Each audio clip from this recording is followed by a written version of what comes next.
everyone on the line. Thank you for spending your time with us today. My name is Sarah Lugers.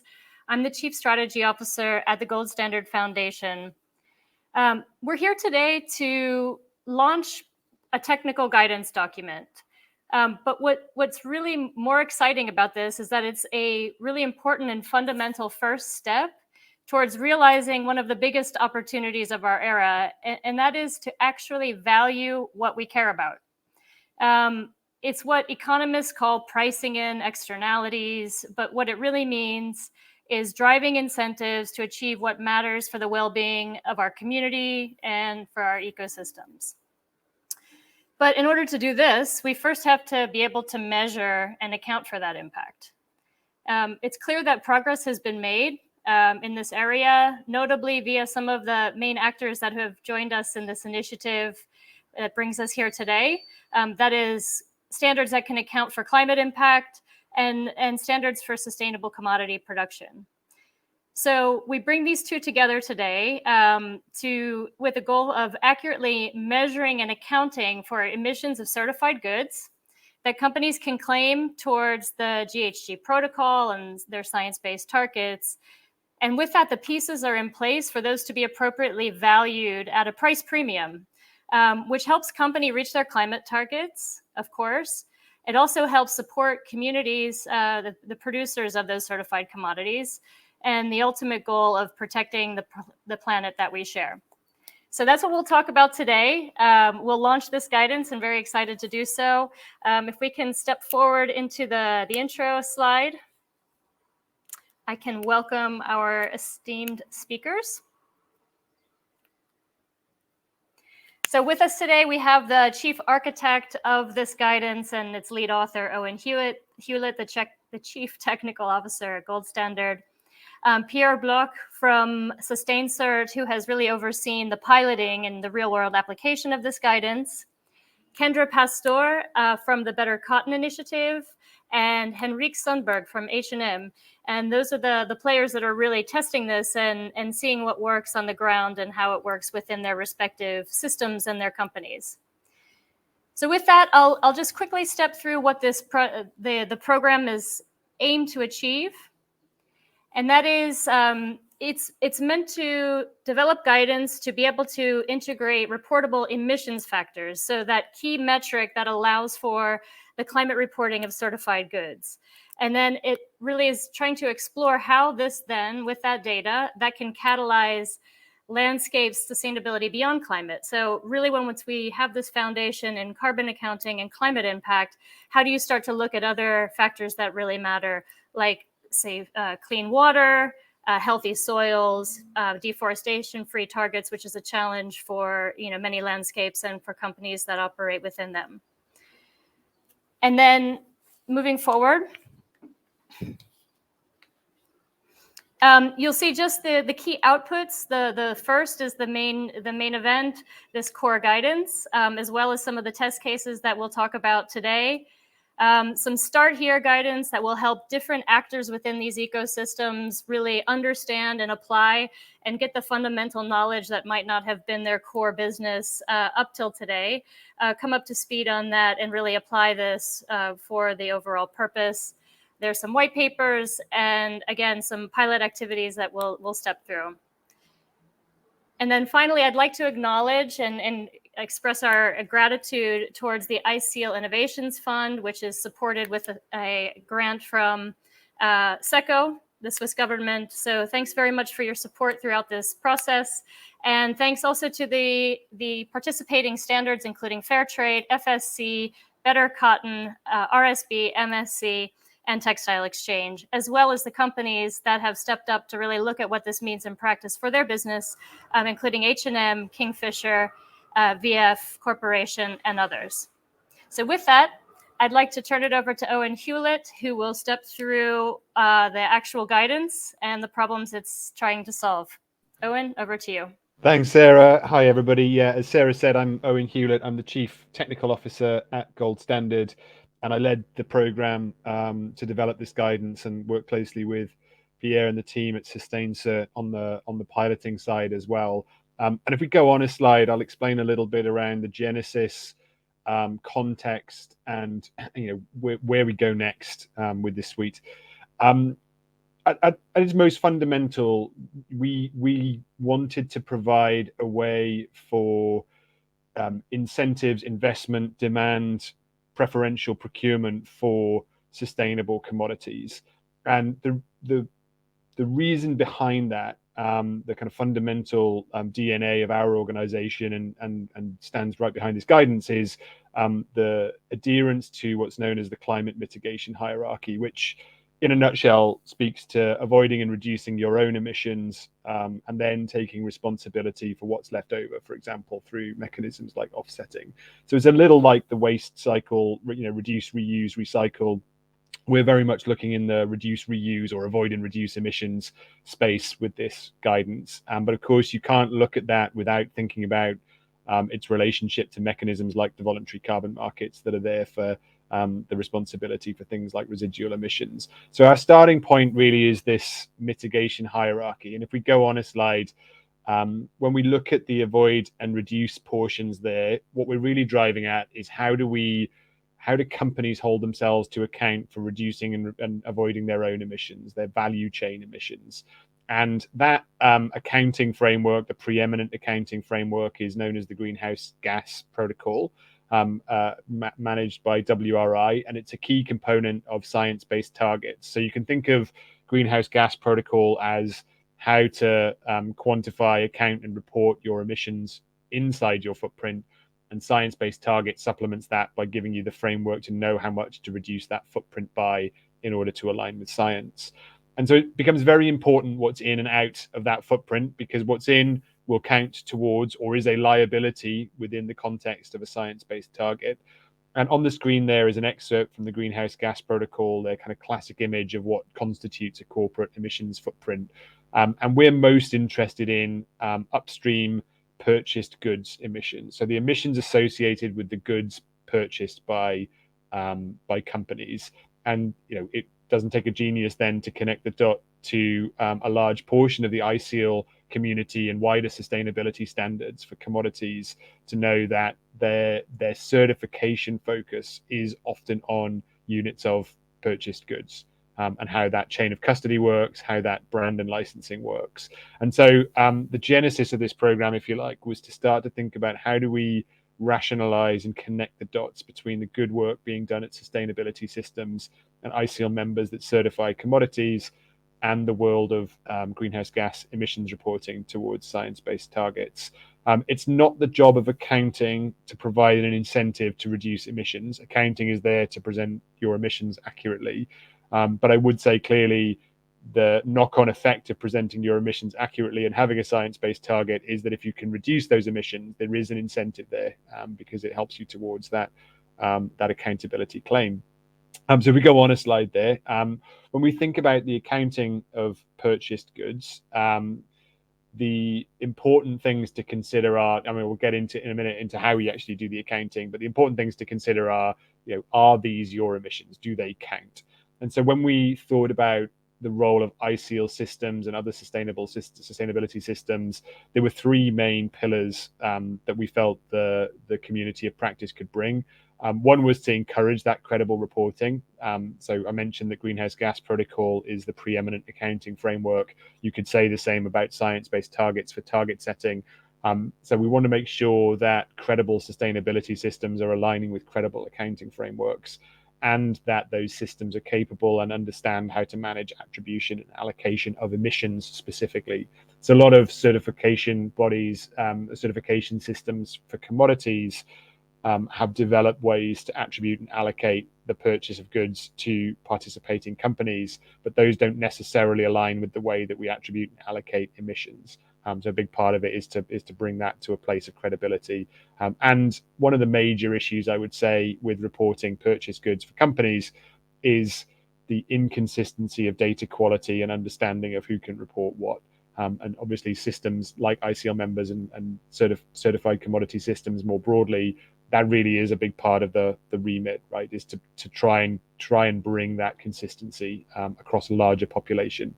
The second reason is we want to promote the purchase of certified commodities. This is a potential reason to increase demand or enable price premium incentives. It doesn't guarantee that. I mean, it doesn't guarantee even that a certified commodity is necessarily lower emissions than a non-certified commodity. But the ability to have quality, consistent data, and wherever possible, that is lower than the global average or lower than non-certified commodities. There's an attractive incentive there for companies to engage, and not just engage with the initial purchase, but sort of work with the system to try and drive down emissions even further. So we feel that there's as I said earlier, an incentive there to work with the producer community in the certified system. And then we felt that in the context of the ICEAL members especially, the guidance is workable for non-ICEAL members, but in the context of ICEAL members focused on certified goods, that community has a reputation and is known for integrity and credibility and good governance. And we feel all of those characteristics from ICEAL and the ICEAL community are valuable and would be very welcome in the world of emissions accounting. So those are the three reasons that we brought it forward, and I think they stood the test of drafting the guidance. If we go on a slide there, I'll get into some of the how. This is focusing more on energy process emissions. So the way we account emissions for purchased goods is to calculate the footprint associated with those purchased goods by a simple on paper, not simple in reality, I'm sure the other panelists will say in a minute, but simple on paper matter of multiplying the volume of the goods that you purchased by the emissions intensity per unit. So if you buy 1 million tons of a commodity, it's 1 million times whatever the emissions per unit of that commodity is your footprint. So what it speaks to is if you can reduce that emissions intensity in a number of ways by improving some of the processes associated or increasing the yield, for example, without increasing the emissions, then the footprint on the right-hand side will come down. So that, in its most simple raw term, is the incentive to work with producers.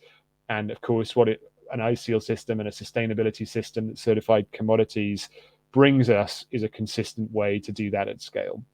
So that's the technical engine room, if you like.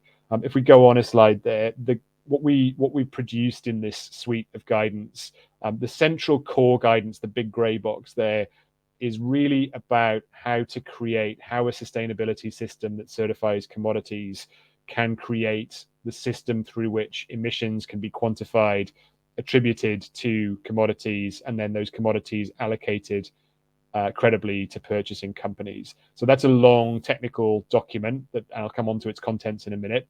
But we wanted to surround that long technical document in cognizance of the fact that a lot of stakeholders in this space aren't necessarily super technical, with a more gentle introductory point. So you'll see there on the left, broader introductory guidance on how we think about this topic, and then specific introductory guidance, notes and brochures for stakeholders, the typical stakeholder groups of sustainability systems. So whether it's the standards, assurance providers, certificate holders, or claimants. And then on the right-hand side, we also supplemented it with some white papers and specific assessment criteria that could be used for projects, programs, interventions in the supply chain. So I would read all of this as a foundational building block from which further guidance, tools, etc., can be built. But the fundamental aim is to help those systems credibly and consistently develop the systems of quantification, attribution, allocation. If we go on a slide there, I'll wrap up then with a little bit of what's in the main guidance and some next steps. So we could go on one slide. So that main guidance is structured, inspired actually by the ICEAL codes of good practice. So the ICEAL codes, things like standard setting, assurance, and impact that all of us as members adhere to, I think are a really great way in to think about how to credibly apply yourself to those areas. And so we took a lot of inspiration from those. So there you go, straight away, ICEAL community influences the wider world. We took a lot of inspiration from them because there aren't necessarily one or two ways to develop a credible assurance system, for example. There are many ways, but there are good, consistent principles that we all need to adhere to make that credible. And I see it similarly here. Some systems are traceable globally or regionally or at country scale, and some systems can trace right to the producers and are fully segregated. Some are working with very vulnerable communities with relatively limited capacity for data collection, while others involve major corporations in their supply chains and the things that they certify. So there is no one size fits all, and there's no template here to be adopted. Instead, what we've done is created an 8-element cycle which walks through how to put that system together, ranging from an initial discovery phase through to how it's scoped, how quantification happens, how allocation happens, and how all of that is assured. So that's elements 1 to 5. And then it starts to loop back on itself. How do we think about that in the context of impact metrics and claims? And then how do we manage a system from a governance and continuous improvement perspective? So it's not a one-time only deal. This to implement a proper system is more than just coming up with a tool or a methodology. It needs to be kept up to date. It needs to have proper data standards, etc. So that's the way we structured the guidance. What I would say is the two things. One is that the guidance itself isn't really adoptable. So the expectation isn't that a system would adopt this guidance. The output of using this guidance is what would be adopted, i.e. the system itself. And the second thing I would say is there are still missing in this space quality standards for things like data quality. So what is a good methodology is still a bit of a space that needs to be filled properly. We've started on that journey here, but as I mentioned earlier around the white papers on the periphery of the system, we will be developing further. So we see this as I say, a foundational stepping stone towards an even wider suite of tools and documents and guidances. So I would watch this space. And then I'll just quickly wrap up. I know my time's coming to an end, just with next steps. So we especially, as an ICL, proud ICL member ourselves, want to engage with the ICL community of standards and assurance providers, especially in the space of commodity certification.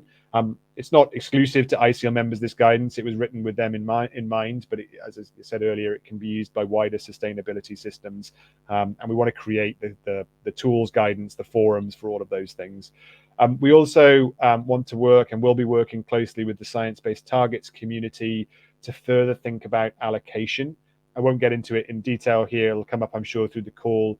But in a nutshell, emissions accounting requires that we allocate and attribute emissions to the same level of traceability that's physically available within the system.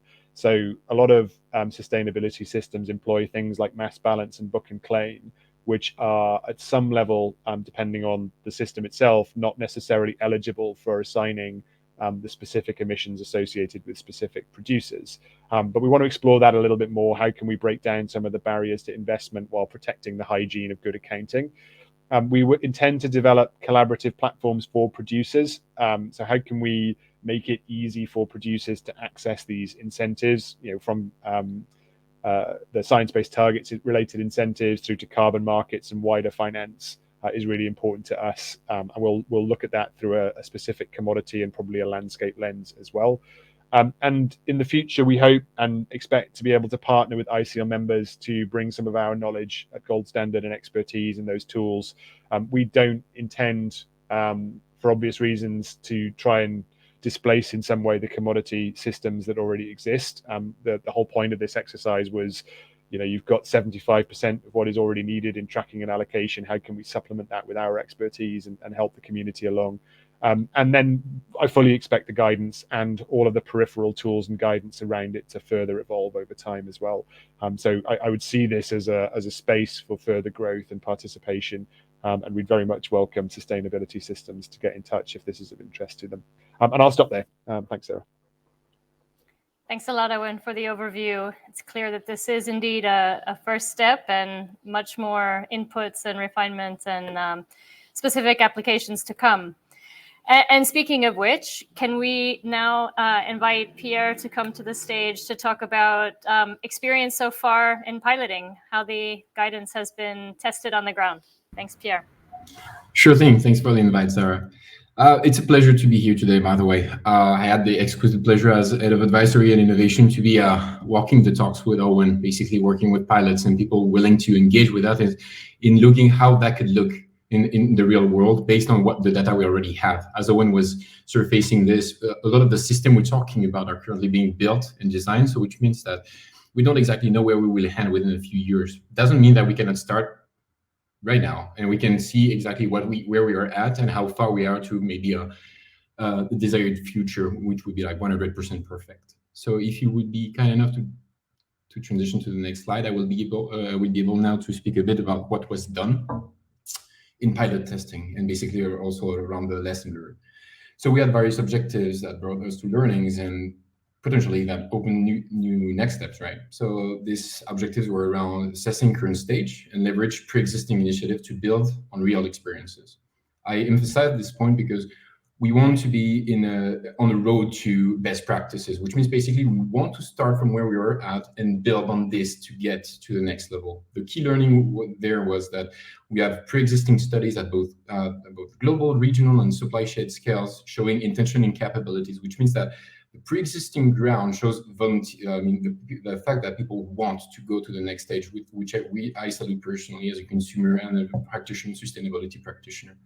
For me, then the next step there is of course polishing what exists and trying to format with project developer resources to achieve the adequate output. The adequate output would be something as close as possible to the perfect emission factor, factoring in all the good work that is already currently happening at the field level.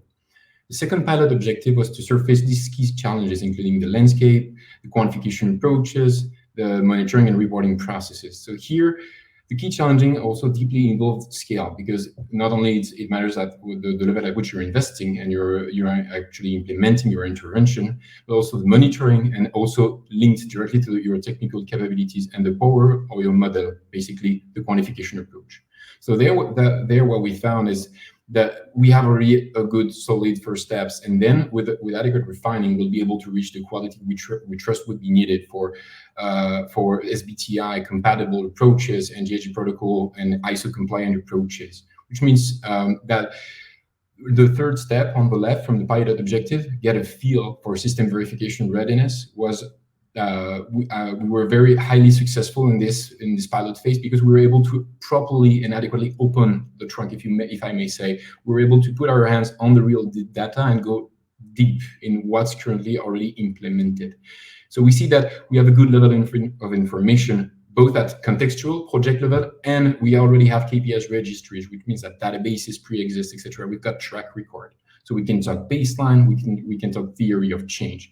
It means basically for the next steps to be about polishing and formatting with quantification approach and LCA resources dedicated, whether it be internal or external, for the standards. And then the last aspect that is very dear to SustainCERT and to me in particular, it's we want to organize the race to the top through adequate leveling of the approach. Basically, there is no. I put the hashtag there. It's very important because we want to keep the door open, which means basically what we've seen in the pilots is that I would call that a very absolute readiness. Basically, there is the possibility to leverage this piloting approach to push that to the next step in the way to best practice, which doesn't mean that we cannot unlock upfront positive outcomes for accounting wise.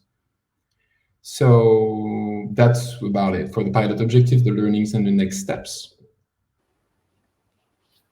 Thanks a lot, Pierre.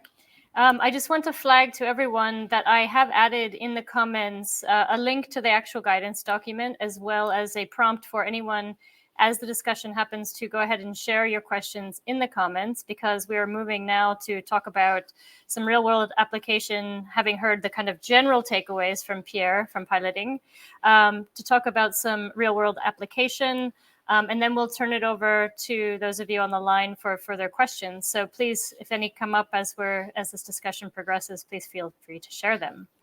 So with that, I'd like to invite Kendra Pasztor from Better Cotton to talk about their experience on what this really takes to apply in the real world. Kendra? Hi, thank you so much for having me. So today I'm going to talk a little bit about why we wanted to be a part of this project and some of the challenges and opportunities that we see. So my name again is Kendra, and I lead the monitoring and evaluation program at Better Cotton.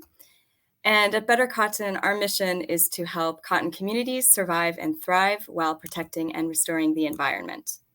And since we were established about 12 years ago, Better Cotton and our partners have reached over 2 million farmers in 24 countries with programs and training to support more sustainable cotton production practices. Better Cotton and its partner programs now account for about 1/5 of global cotton production. So in some countries, we're really reaching mainstream, I would say. We're no longer niche, and scale is something that's a huge consideration for us. So at the end of last year, we set a target to reduce GHG emissions of better cotton production by 50% per ton of cotton produced by 2030, compared to our 2017 baseline. And we had a baseline study done last year that's on our website. And this is part of our holistic climate change approach that also has pillars focused on adaptation and the just transition. And so while much of our efforts will be focused in the next 8 years or so on, and beyond, of course, but initially for this 2030 phase, focused on the hard work of making real change, we also must take the measurement of that change seriously. So that is where this project and its guidance comes in, that's resulted from it. So we're a sustainability standard initiative needing to establish a credible GHG accounting system. And as has been said, I think we're still in the journey. There's a lot of different aspects to juggle. So with our partners, we work in diverse farming contexts, and the majority of farmers that we work with are operating on a quite a small scale, on less than 20 hectares of cotton. Some are in industrial, large-scale contexts like the US or Australia, but many are in India, Pakistan, Tajikistan, and Mali, so places with very small production areas for individual farmers. And when it comes to climate change mitigation and credible accounting of emissions, we're coming up against some important challenges, some of which Owen and Pierre highlighted. But to give our perspective, at farm level, there's a lot of land use complexity, including small and dispersed agricultural areas and complexity of land use rights. And that doesn't always allow for precise and systematic quantification.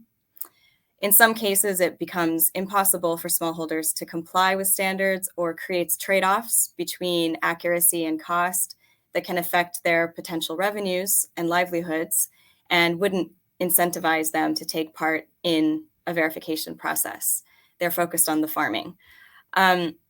So also mitigation action at farm level requires continuous implementation of climate smart practices for a long period of time, which is not very suitable in the smallholder context where farmers' livelihoods are more at risk because of all the climate shocks that are increasingly happening, commodity price changes, and input costs that keep hiking.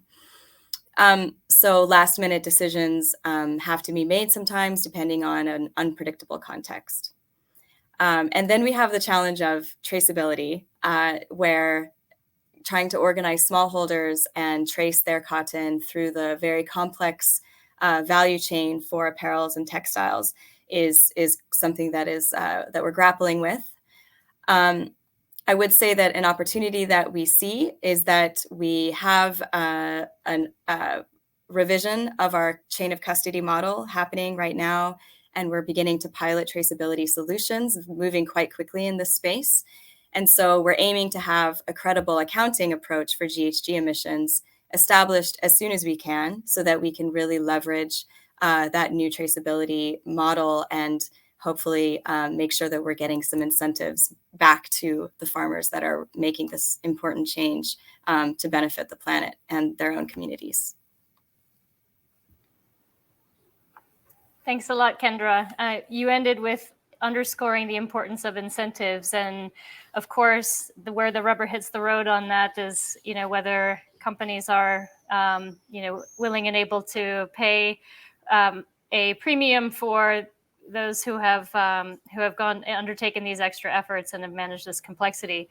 So with that, I'd love to invite Henrik from H&M to talk about, with very complex supply chains like H&M and other consumer goods have, and the challenges that are in that managing Scope 3 footprint.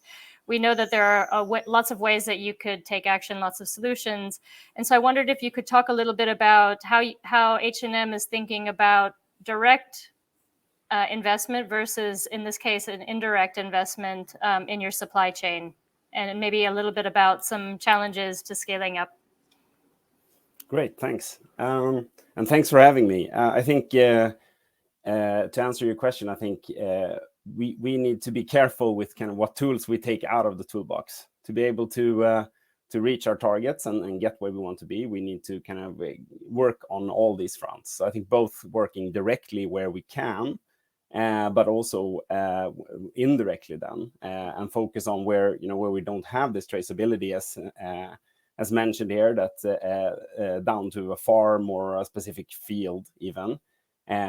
We don't have a specific business relationship with the producer. Then we have to work with these in indirect type of setups like this. And I think from if you focus on a raw material perspective, I would say the barrier is the availability here to have available certified materials that also have a claimable lower impact. And I think that's kind of the key word here, that we can claim this reduction, so to speak. And if we looking at BCI here as mentioned, for example, that we buy a lot of volume of BCI cotton, and for us it's great that we can see this reduction target set now, and now we need to follow that tightly and help in getting it done by being we want to be the first ones to buy that. So I think that availability is one of the bigger barriers here, actually. And of course, when you look beyond kind of these traditional raw materials, then of course pricing becomes a big question if you look at new and much more innovative material types. But availability, I would say, is the biggest problem for us, or the biggest barrier here to scale this. And if we look at more direct investments, the barriers are in some sense similar, because both kind of having access to and availability of renewable energy. Energy, our supply chain is a huge consumer of energy, of course, and located in a lot of across the world. So that means that we need to be able to access renewable energy and sustainable fuels in many places, and that's really tough. But also cycling back to Owen's point here, actually the accounting rules are also a barrier to us, because we actually have an investment team in place now who they basically have a single return on investment measurement point that they have, and that's how much reduction they can get per dollar. But there's not so much it's difficult to get enough bang for the buck when investing, because we can only account for a fraction of the reduction we accomplish. We can easily think of replacing a coal boiler or something like that. Then we can only account for a small fraction of that. So I think this whole accounting and traceability component will be crucial as well to get past. Thanks, Henrik. It sounds like there's sometimes a chicken and an egg kind of problem. Is it available, and if so, how do you drive more availability? But I guess into that, you raised we heard it from Owen, and you underscored it here. We talked about does it count? What can you claim? So I'd actually like if we can ask all of the panelists to return to the stage here, because we do have some questions coming in as well. And on that point, I wonder if, Owen, you could give a quick synopsis of, Owen's laughing because I pick on him frequently. I was laughing at quick. Oh, right. Yeah. Okay. Could you give an understandable summary of the supply shed concept and how that can start addressing some of the questions around traceability and whether something counts?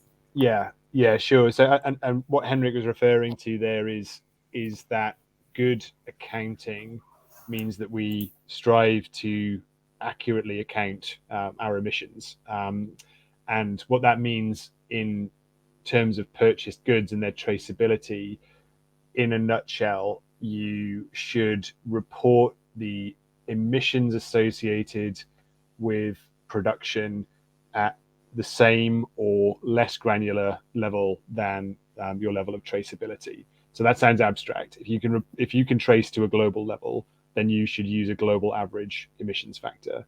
If you can report to a regional level, then you should use a regional emissions factor, or global. If you can report to country level, then etc. And you, in the current system, you can only report the specific emissions of specific facilities if you have traceability to that producer. Now, the challenge is, so that means, accurate accounting, or the most accurate accounting available, and that's what we want on the one hand. The challenge it brings from an investment perspective is that if you can only trace to a global level, to reduce your footprint, which is, we know, as we said earlier, an incentive to invest, you'd have to reduce the entire global average, which, isn't going to be super attractive for most businesses. That's coupled with a couple of other issues. One is that, and I'm sure Kendra will have thoughts on this too, is it may not be viable or especially valuable to fully trace in some supply chains. In some, for sure it is, and there are members of the ICL community that have that in their systems, and there are members that don't for good reasons. But we only have 10 years to avert, or less than that now, to avert climate breakdown. We aren't going to get traceability in all of those supply chains in that time frame. That's just a physical impossibility.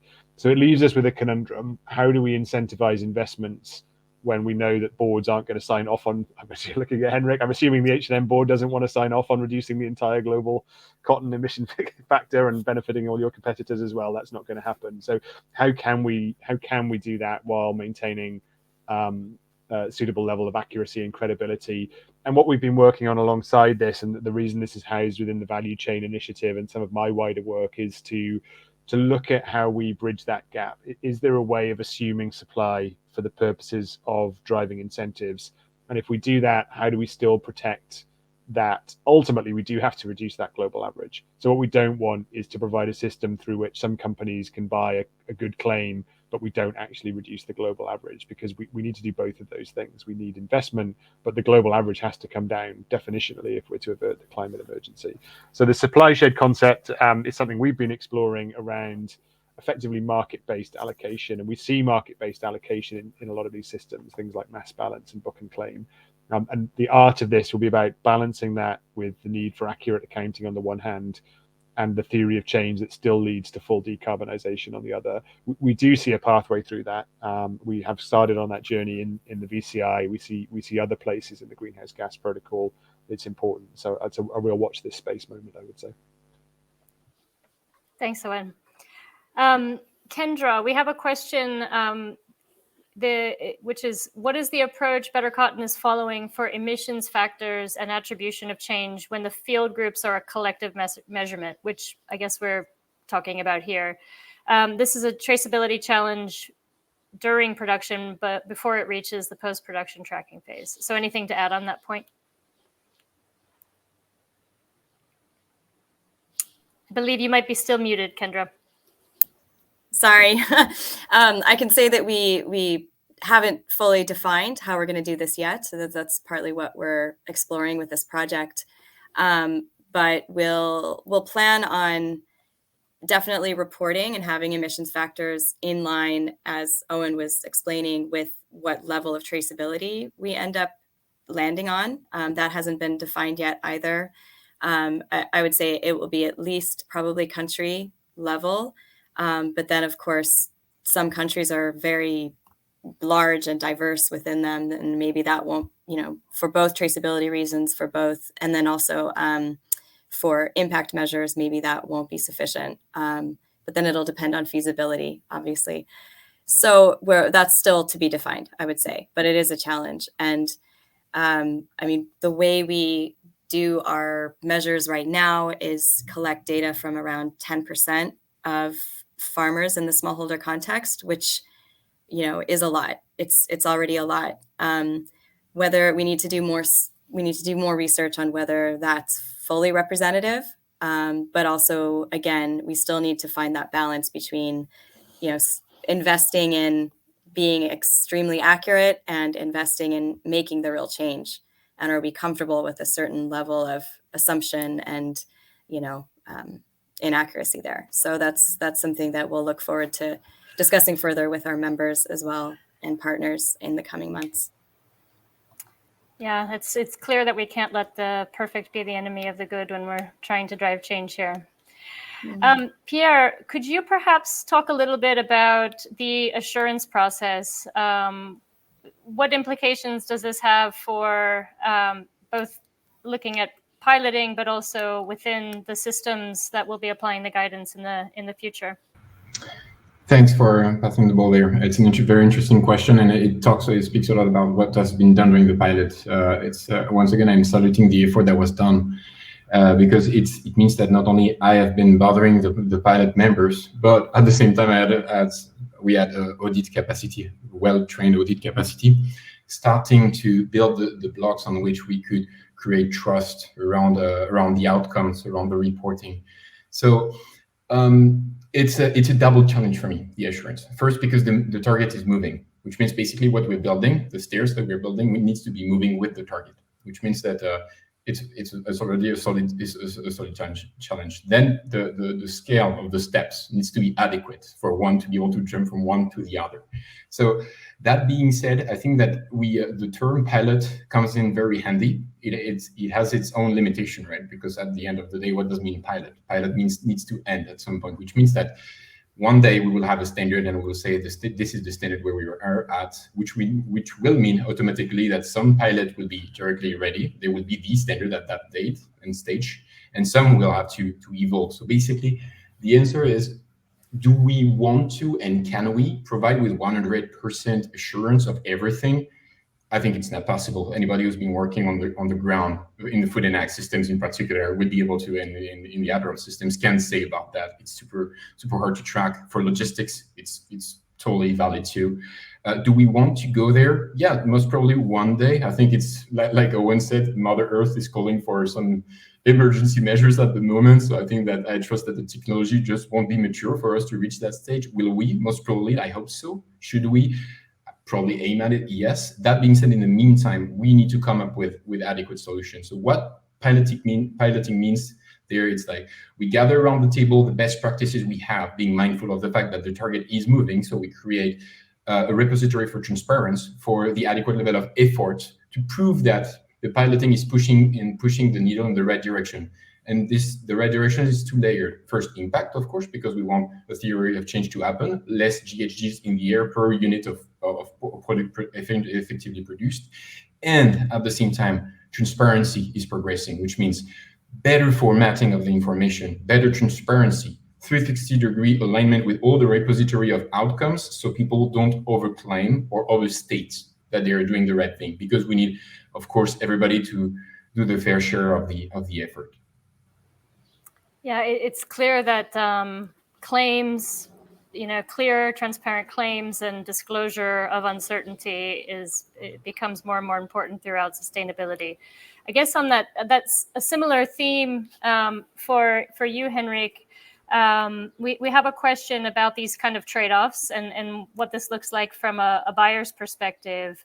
How do you think about managing the risk that we know it exists? That you can't have 100% assurance. How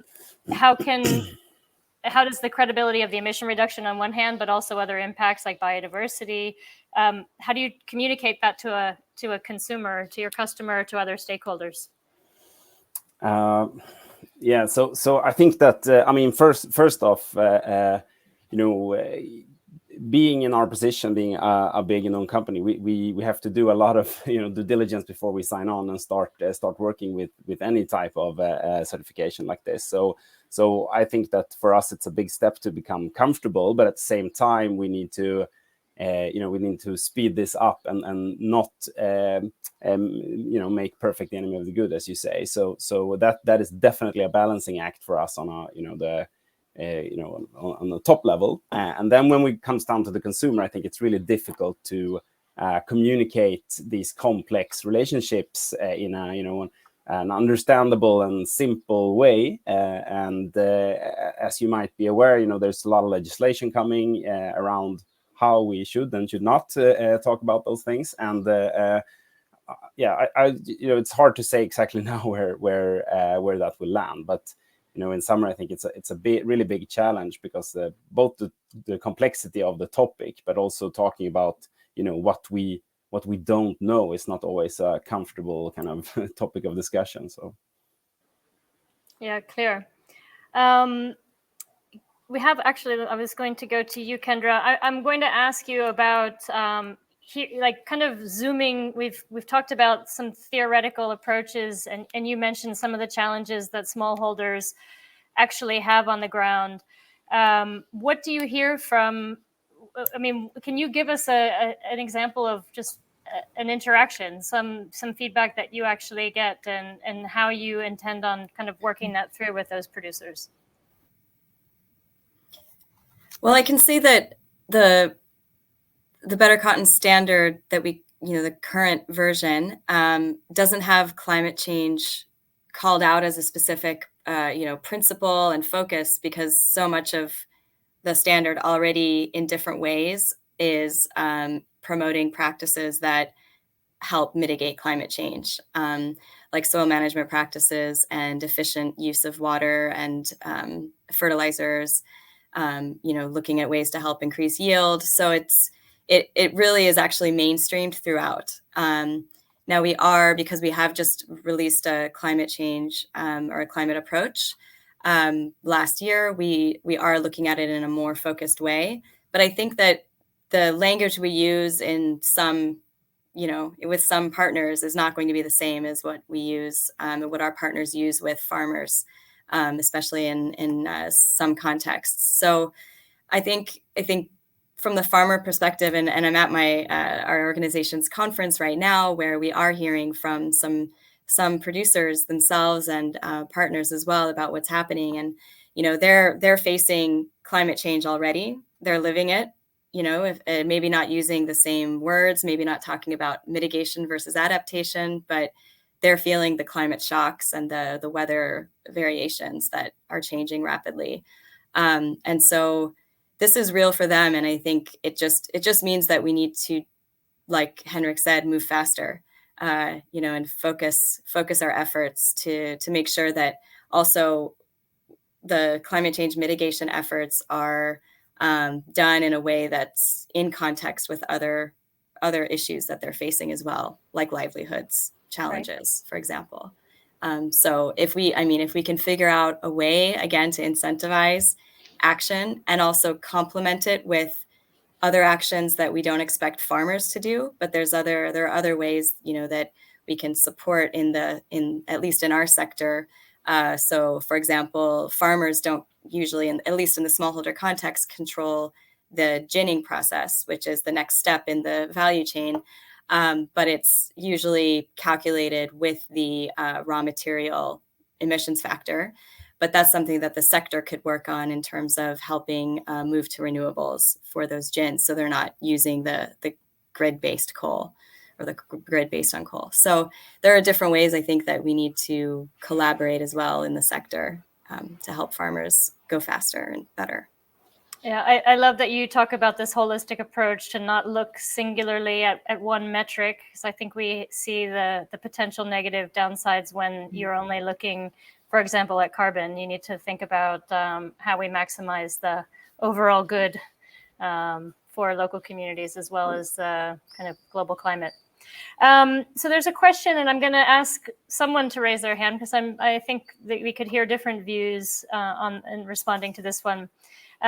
There's heard talk of the need for balance on the rigor and traceability, as we've talked about, to drive real change. How do we define real change? It's a very challenging, abstract question. And instead of focusing on reporting impacts after a farm has been certified based off modeled coefficients, can we forecast what practice would drive the biggest GH benefit and target resources accordingly?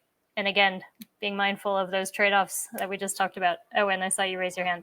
Yeah, I don't have an answer on how we drive the change, but I guess one of the things I've been thinking about is where are the right places in the system to determine what's optimal. And what we've got a lot of experience in things like the voluntary carbon market, for example, and it is tempting to think that the optimal thing to do is find the processes, emissions processes to target and drive the most reduction. And of course, we do need to do that. But optimizing for carbon doesn't necessarily optimize for production or welfare or anything else. So we do need to be really careful, I think.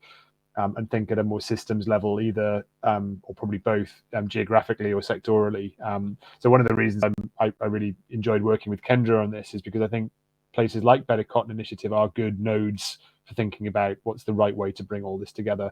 And I don't think we can produce some empirical blueprint that everybody can say, right, the right combination of activities is this.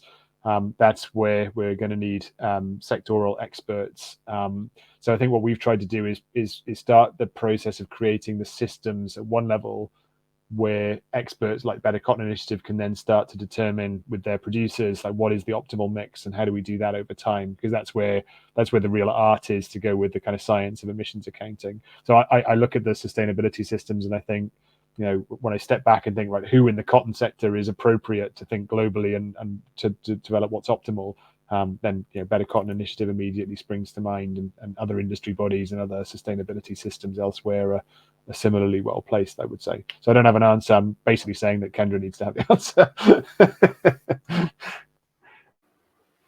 Any other comments before we go? Yeah, maybe I may be able to jump in a bit there, if you allow me.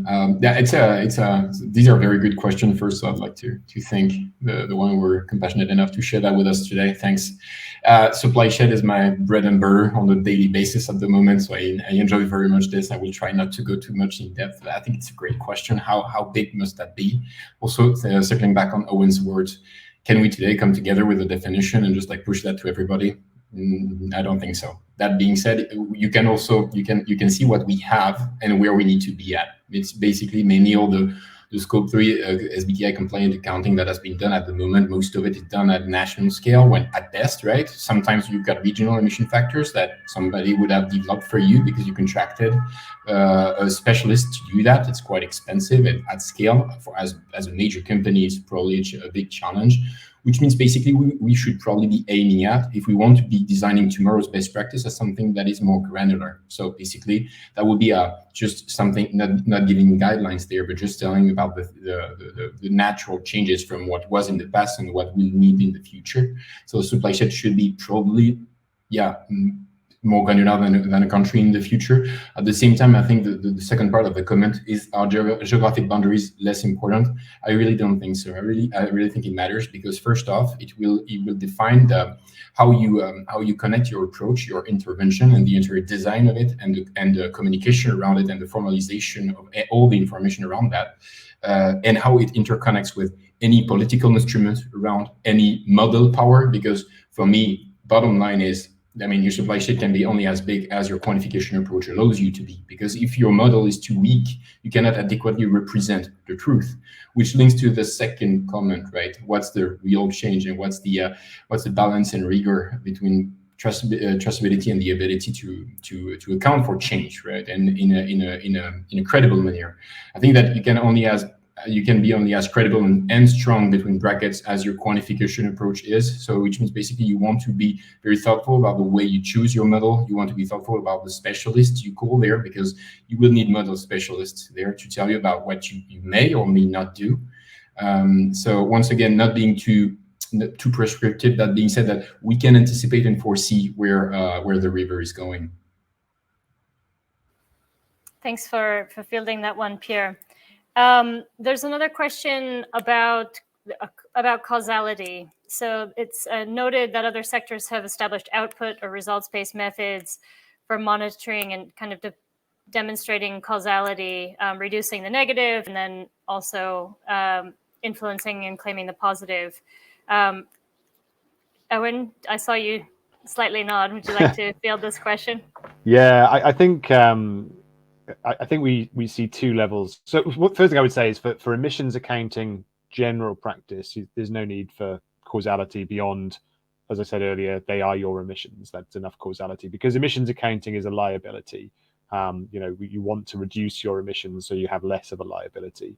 So you don't need, you are causing emissions, therefore you have a liability. You don't need to have caused directly the reduction. And so if you are manufacturing on a grid that is becoming increasingly renewable, then you will benefit from that. And that's where the intersection of regulation and corporate action starts to really sing. But if we're going to make claims that are more specific than the level of traceability allows, if that mechanism can be realized, then that mechanism by definition is there to drive incentive towards change. There's no point in doing it just to be able to report emissions. It has to drive a change. That's the whole underlying thinking there. And so causality I see as a two-step thing. You've got causality of the action to the result, which generally a lot of the time will be pretty obvious. If you swap diesel generators for solar, then it'll be that causes that reduction of emissions, and it's pretty obvious on site. But something like soil, there's a lot of random chance in that, and there is a burden of proof to demonstrate that it was your actions that made that change. So that's causality step one, and then the second would be the causality of the activity itself. So in some way, if you're reaching over the level of traceability, how did you cause the change to happen? And we see techniques like additionality assessments in carbon markets. Whether we need to be as strong as that remains to be seen. That's something we want to explore a bit further. But yeah, certainly, I think causality is really about if we're honest and authentic about that as a mechanism, then we acknowledge that it's about driving change, and driving change means you need to cause the change if you're going to claim it. Great. There's just a very brief question about other standards, other commodities. Who's in the game for cocoa and coffee, for example? I think you can speak a little bit to some of the participating standards and maybe others. Yeah, happy to. I would say the guidance is there for all. So any sustainability systems in those spaces can potentially work towards it in the same way that Kendra and BCI are. Obviously, we work very closely with fair trade during this, and fair trade is a great place in another system that will, I know, are going through consultation themselves on their climate strategy and the fair trade climate standard as part of that. So they're a fairly obvious place. Places like Rainforest Alliance as well. The team there, I know, have done some great work in this space too. Okay, so we only have a few moments. I'd like to just invite the panelists to close with their kind of hopes for next steps, how their participation in this initiative will take shape over the next year or so. Sorry, I'm seeing a last comment come in. So if anyone wants to address that as they make their closing statements, please feel free. So Kendra, can I start with you? Sure, thanks. So just briefly, next steps, we're committed to following this guidance and testing it out, really, trying to bring together workable measures of emissions everywhere where better cotton is produced. And so we'll be, reporting back to, I'm sure, to Owen and Pierre, and let you know how it's going, asking you probably lots of questions. And also partners and members like H&M Group and the others that have supported this work. So yeah, we're going to take it forward and see what we can do. We'll keep you updated. Thanks, Kendra. Henrik, any closing words? Aspirations? Well, I think we also look forward to kind of continuing to participate in this, and also I think that we really look forward to seeing some claimable certified reduction materials with lower impact that we can actually go out and buy, so we can get this going. And I just want to throw the word incentive back in here, because I think it's so important to get that in there. And we when we work directly with suppliers, we see the business incentive is 99% of getting the things done. So that has to come kind of first, and then we can do all these good things around it. But if the business incentive is not there, then it's not going to be long lived, or it's not going to work in the real world, I think. So yeah. Thanks a lot. Pierre, over to you. Yeah, thanks. Just mentioning that we had two latest comments that I found very interesting, but I trust Owen will probably address these as a conclusion. So Juliana, I'm referring to this, but looking forward to it. Anyway, I think it's a very valid point.